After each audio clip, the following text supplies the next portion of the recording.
What's Changed is a brilliant little game that's super adaptable and requires no preparation or materials. It should be part of every English teacher's repertoire. I'm Will from Enchanted ESL and I'm going to tell you about What's Changed, how to play it and how to get the best out of it in your classes. What I love about What's Changed is you can play it with one individual student or a huge class. It is best for in-person classes, but you can do it online as well, and I'll explain how later. The basic idea is you send one student out of the class for a minute or two, and then you change loads of things in the classroom. When they come back in, they have to look around and identify what's changed. Normally just sending out one student is the best way to do it, but if you have a large class, everyone will want to have a go, so you might want to send them out in twos or even threes to make it go a bit quicker. Alternatively, you can play one round in every session, so everybody has a turn. One week one student, the next week the next student, and so on and so on and so on. And what you change in the room depends on your students and how long you want the game to go on for. For a quick, simple game, change obvious things like tables in the wrong places or big posters upside down. But you can give them a challenge in a room that they're familiar with by changing smaller details. The location of a particular book or which tables are next to each other.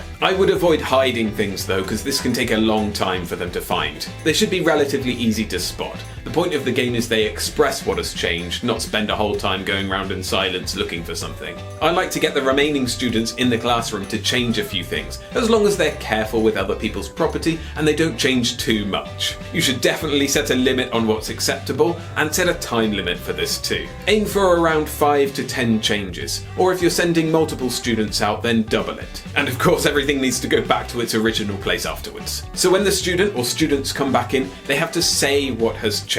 This is a speaking game. With lower level students, just pointing and identifying the object that has changed might be enough. With more confident speakers, something like, the table has moved, or the poster is upside down. Get intermediate and advanced students to make full sentences, like, the table should be right next to the wall, but now it's moved, so there's a big space. Again, set expectations about what language they should use relative to their level. You should also put a time limit on how long they have to identify things. Some students might see this as an opportunity to waste time, just wander around the classroom looking for things. However, if they are genuinely struggling, give them a few hints to help the game move on. So those are the standard rules, but you can modify them to suit your purposes. One way is with flashcards. Lay out a bunch of flashcards on the table or on the floor. Get a student to look at them, try to memorize where their positions are, and then they go away out of the room or elsewhere so they can't see the flashcards. Now switch them up. Move the positions, take some out, replace them with new ones, and then the student comes back and tells you what has changed. And this is the best way of doing it online.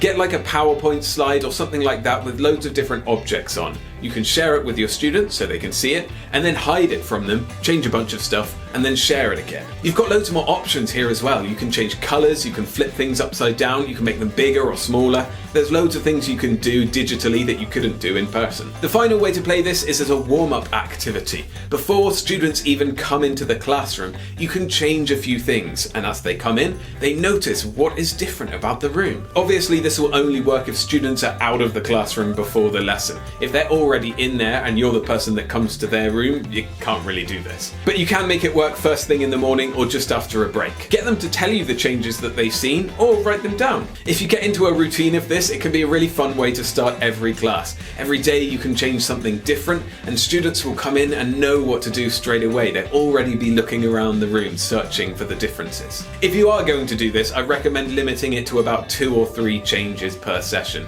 Otherwise it's going to eat up loads of your class time. In fact, you could get a toy like a doll of a cartoon character or an animal or something and place it in different positions around the class doing funny things. And at the start of every class they're already going in, searching for it and expressing in English what they see. So in this way, What's Changed is a fantastic little starter to get students into the class. And it actually features on my list of 9 warm-up activities, which is right here. So go watch it. But for now, I've been Will from Enchanted ESL, wishing you all the joy and success in your teaching. See ya!